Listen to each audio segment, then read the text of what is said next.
রাজধানীর দক্ষিণখান এলাকায় রাতের আধারে স্থানীয় ভূমিদস্যু কর্তৃক জমি দখলের অভিযোগ উঠেছে।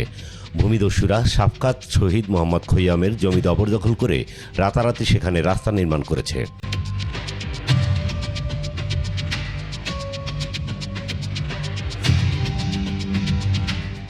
এ নিয়ে স্থানীয়ভাবে সালিশ দরবার হলেও কোনো সুরাহা হয়নি।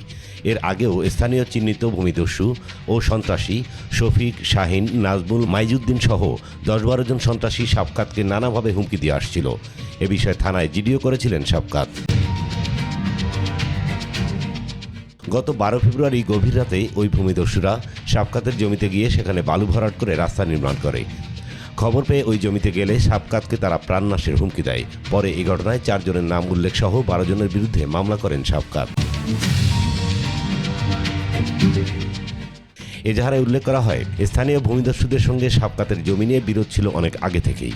গত 12 ফেব্রুয়ারি রাত 2টার দিকে স্থানীয় সন্ত্রাসীরা শাফকাতের জমিতে গিয়ে সেখানে বালু ভরাট করে রাতারাতি রাস্তা নির্মাণ করে।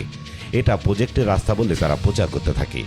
তাদের বাধা দিতে গেলে শাফকাতের কেয়ারটেকার শহীদুল ইসলাম ও তার ফুফা আলমগীর হোসেনকেও প্রাণনাশের হুমকি দেয় সন্ত্রাসীরা। বর্তমানে স্থানীয় ওইসব সন্ত্রাসীদের হুমকিতে শাফকাত তার পরিবার সহ নিরাপত্তাহীনতায় ভুগছেন। এ অবস্থায় শাফকাত তার জমি উদ্ধারে সংশ্লিষ্ট আইন প্রয়োগকারী সংস্থা সহ সরকারের ঊর্ধ্বতন মহলের হস্তক্ষেপ কামনা করেছেন।